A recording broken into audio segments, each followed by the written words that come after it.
Bonjour à tous et bienvenue dans votre journal de ce mardi 4 février. Ce soir, de l'espoir à l'occasion de la journée mondiale contre le cancer. Le cancer, c'est la première cause de mortalité en France, mais ce sont aussi des patients qui arrivent à vivre avec, voire à s'en sortir. Exemple avec Agnès qui vient de terminer un traitement contre le cancer du sein. Les entreprises qui vont mal, ce sont parfois des centaines de salariés sur le carreau, mais ce sont aussi des patrons qui doivent accepter l'échec. Certains vont jusqu'à penser au suicide. Le témoignage poignant ce soir d'un chef d'entreprise qui a été à deux doigts d'en finir avec la vie et qui a finalement réussi à rebondir. Et puis, Epsilon repart en Chine. Un an après une première tournée en Asie, le groupe vendéen est de nouveau invité pour promouvoir la culture française à l'étranger. La vie après la maladie, c'est un des principaux axes sur lesquels le gouvernement compte travailler. C'est en tout cas ce sur quoi François Hollande a mis l'accent en présentant cet après-midi le 3e plan cancer. Présentation dans le cadre de la journée mondiale de lutte contre cette maladie. Une maladie qui tue chaque année près de 150 000 personnes. Agnès, elle, en sort tout juste. Un combat contre le cancer du sein qui lui a ouvert les yeux. Alix Solanos. Ça fait à peine un mois qu'Agnès a terminé le lourd traitement qu'elle suivait pour son cancer du sein. Alors il est encore un peu tôt pour faire un bilan de l'expérience vécue. Néanmoins, quand elle revient sur l'année qu'elle vient de passer, Agnès arrive quand même à y trouver de bons côtés. Cet après-midi, j'ai marché avec des filles, on s'est connus comme ça, il y en a qui ont pris le boulot, d'autres non, mais voilà, grâce à la Ligue, à ces ateliers, on a pu se rencontrer. Des gens que j'aurais jamais rencontrés sans le cancer, oui. Voilà, c'est le côté plus de la maladie. Agnès élève seule Yolande, sa fille de 8 ans. Pour elle aussi, c'est la fin d'une drôle d'année. Souvent chez des amis ou avec sa grand-mère, la petite fille est aujourd'hui ravie de retrouver ses tête-à-tête avec sa maman. On rigole, on partage des trucs ensemble. C'est vrai que là, en ce moment, c'est journée pyjama devant la télé. Voilà. T'as envie d'être tranquille avec maman à la maison. Voilà, c'est ça. Les mots là, invariables, et alors ? Zéro faute. Entre les chimios, les ateliers de la Ligue, Yolande et tous ses amis qui l'ont beaucoup entourée, Agnès a tout de même trouvé du temps pour penser à elle, à l'avenir et à ce qui désormais lui semble le plus essentiel. Quelque chose qui est très important pour moi, c'est profiter de ma fille. Ma fille, elle grandit, là j'en profite. Je pense que je vais devoir relativiser beaucoup de choses. Il y a des choses, bon bah tant pis, c'est comme ça, et puis voilà quoi. Moi, c'est pas grave. Voilà, je suis en vie. Voilà, je suis en vie et je suis vivante et je peux le faire. Parce que pouvoir le faire, c'est énorme. Voilà. Aujourd'hui, Agnès doit se reposer et recharger les batteries. En septembre prochain, elle devrait reprendre son travail de prof. Mais en attendant, elle va continuer de se lever, se maquiller, se faire jolie, pour elle et pour ses amis. Ceux d'avant, et puis les nouveaux, ceux de la Ligue, tous ceux qui l'ont aidé à avancer et à se battre pour gagner contre la maladie. Ne jamais verser d'argent avant la fin du délai de rétractation des 7 jours, ne pas laisser traîner dans l'entrée des objets précieux, mais aussi exiger un contrat en bonne et due forme. C'est pour rappeler quelques fondamentaux que le Clic des Herbiers organise la semaine prochaine une rencontre entre les plus de 60 ans, la gendarmerie et une juriste de la consommation.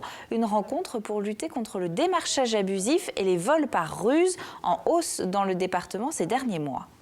Souvent, ces personnes qui interviennent par ruse ne sont pas seules, il y a une ou deux personnes. Donc pendant qu'une attire l'attention de la personne âgée, eh bien, l'autre en profite pour repérer, soit à l'intérieur de la maison s'il arrive de se faufiler ou à l'extérieur, est-ce qu'il y a une porte, quelque chose pour rentrer facilement. Et ce n'est pas forcément au moment qu'ils interviennent, ils peuvent intervenir aussi plus tard.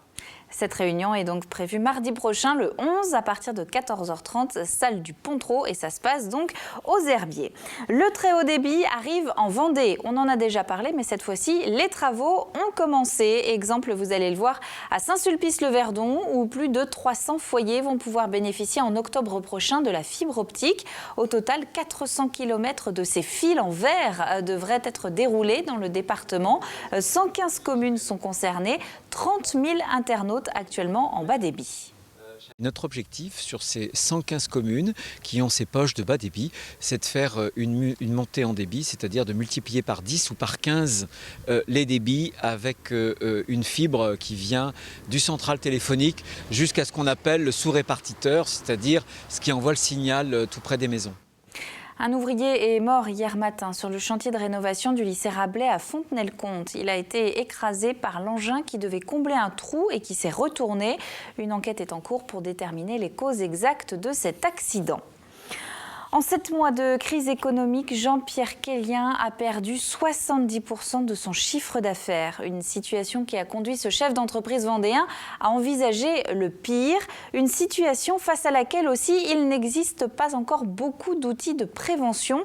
Les salariés licenciés peuvent être accompagnés. Les patrons des PME-PMI, eux, un peu moins. Pierre Dalicieux. Ce patron est à la tête de son entreprise depuis plus de 15 ans. Aujourd'hui, sa société a pris un tournant en investissant dans de nouvelles machines avec un objectif, aller chercher le marché là où il est. Tous les bureaux d'études, tous les clients sont aujourd'hui sur des pièces en France de plus en plus complexes à réaliser. Ils ont des logiciels qui leur permettent justement de réaliser ce type de produit.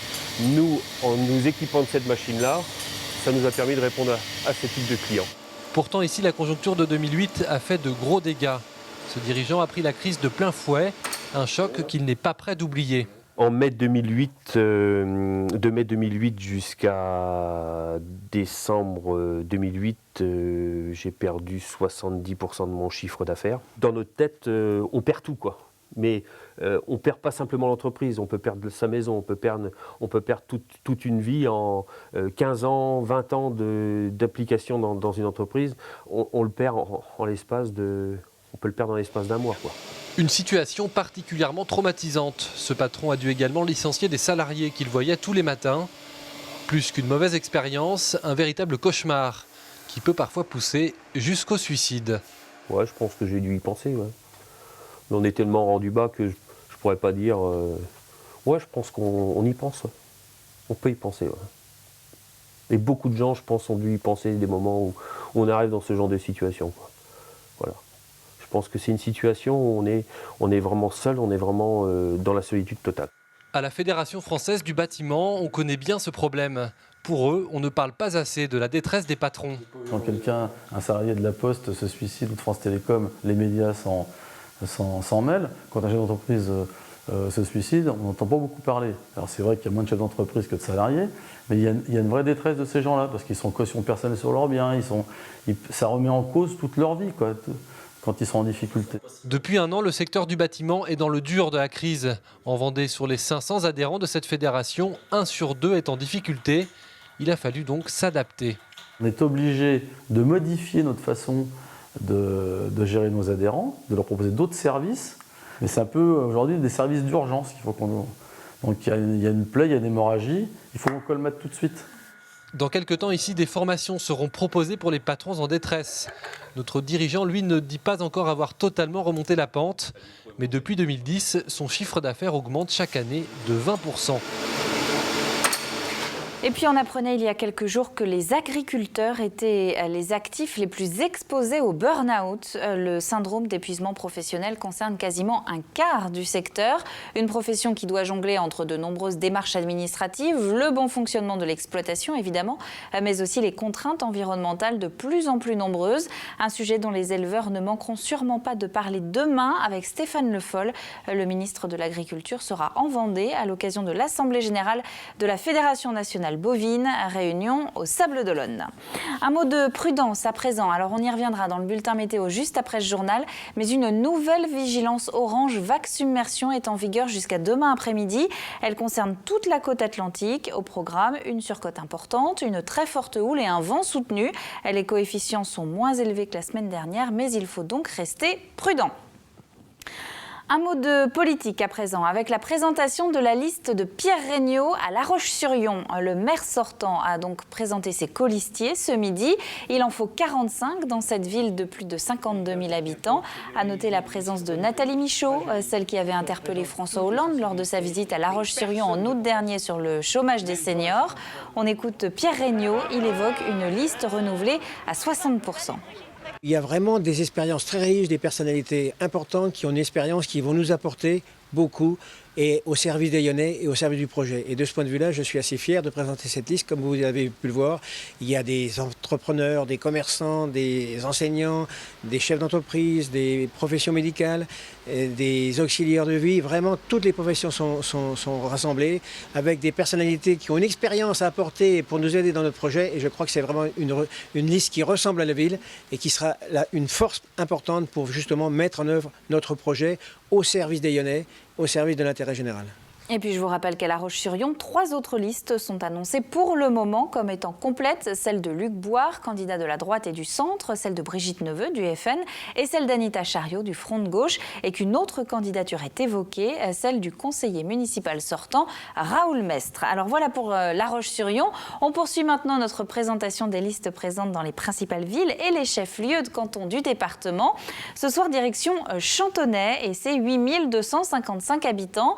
À ce jour, 2 listes sont annoncées, dont celle de Gérard Villette, le maire d'hiver droite sortant. On l'écoute, il évoque ses priorités.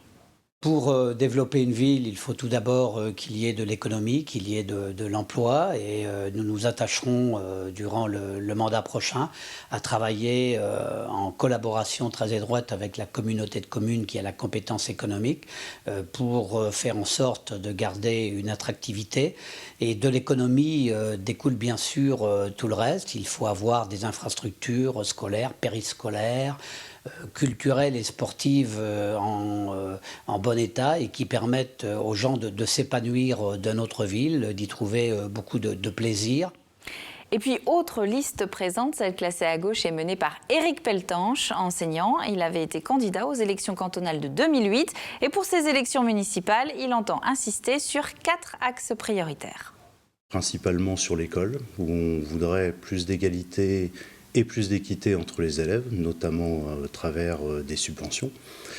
Nous avons aussi un axe culture, où notre grand projet, ce serait la création d'une médiathèque. Et puis enfin, l'axe économie et transition énergétique. On voudrait aller vers une économie plus solidaire, notamment une économie sociale, basée sur des circuits courts, sur aussi la participation avec des associations environnementales. Du sport à présent avec un mot du Team Europcar qui faisait un petit peu sa rentrée des classes hier à Paris. L'entreprise Europcar présentait officiellement hier l'équipe, le programme et les ambitions de la saison. Alors on y apprend notamment via le directeur commercial qu'Europcar capitalisait jusqu'à présent avec le succès sur le Tour de France, mais qu'avec cette année le passage en World Tour, l'élite du cyclisme, le groupe avait, je cite, l'exposition d'une marque mondiale. Avec un calendrier rythmé par les courses mondiales, l'équipe de Jean-René Bernaudot, qui est toujours installé aux Essarts, a désormais passé la vitesse supérieure. Littérature à présent, avec la parution du dernier livre de Gilles Perraudot, un roman historique sur les massacres perpétrés à Machecoul au tout début de ce qui deviendront ensuite les guerres de Vendée. L'ancien professeur de lettres sort Le Printemps des massacres, Machecoul, 11 mars, 22 avril 1793, aux éditions du Rand-Pérol. Pour ma part, j'ai essayé de faire, donc sur ce fond historique, aussi une histoire plus romanesque avec deux personnages qui vont, au-dessus de cette mêlée, au-dessus de la folie des hommes, tenter de faire quelque chose pour que le monde soit un peu moins fou. Des propos recueillis par notre correspondant du Nord-Vendée, Jean-François Lenné. Et puis Yves Violier sort lui aussi un nouveau livre, son 32e, Les deux écoles, aux éditions Robert Laffont. Un livre sur le clivage entre les écoles libres et laïques dans les années 30 en Vendée. On va se quitter en musique avec l'unique groupe de rock celtique du département. Un an après un premier passage en Asie, Epsilon y retourne. Invité par la Fondation des Alliances françaises de Chine, les musiciens vendéens vont participer à une tournée de promotion de la culture française. Cyril Guillet. On m'a jeté dans l'arène, on m'a jeté dans l'arène, des feux et des sirènes. On m'a jeté dans l'arène, on m'a jeté dans l'arène, des nuits et des semaines. On m'a jeté dans l'arène. C'est au son de la bombarde, du biniou ou de l'accordéon que les membres du groupe Epsilon se sont fait connaître. De cette fusion entre rock et musique traditionnelle découle une sonorité énergique, une signature unique sur le département. Alors Epsilon, en fait, c'est un mélange entre du rock Donc l'énergie du rock avec un mélange de musique traditionnelle vendéenne. Et en fait, l'alliance, le mariage de tous ces instruments, que ce soit la guitare électrique, basse, batterie, classique, et l'accordéon, violon, veuse, bombarde, sax, font que ça donne un peu une couleur. Et du coup, ça donne un mélange qui s'appelle Epsilon.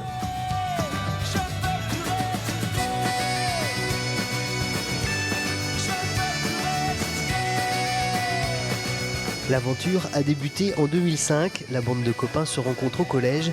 Depuis, 2 CD 10 titres ont déjà vu le jour, Rien ne sert de courir et les 40e rugissants. L'an passé, le groupe s'est produit en Chine. Cette année, il réitère l'expérience avec 15 dates programmées, de Pékin en passant par Hong Kong, Macao ou Shanghai.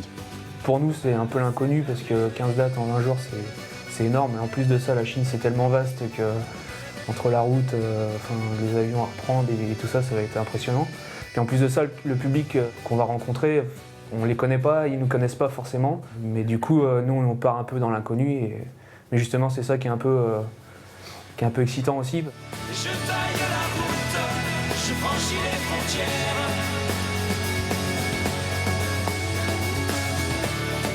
Je lave mes doutes sans regarder derrière. On va en Chine aussi pour représenter la Vendée, bien sûr, parce qu'on est fiers d'habiter cette belle région. Et en plus du fait de jouer des instruments vendéens comme la veuse, de pouvoir rayonner en Chine, c'est quand même super, quoi. Parallèlement à cette tournée, Epsilon sort son 3e album, arrivé dans les bacs prévus courant avril.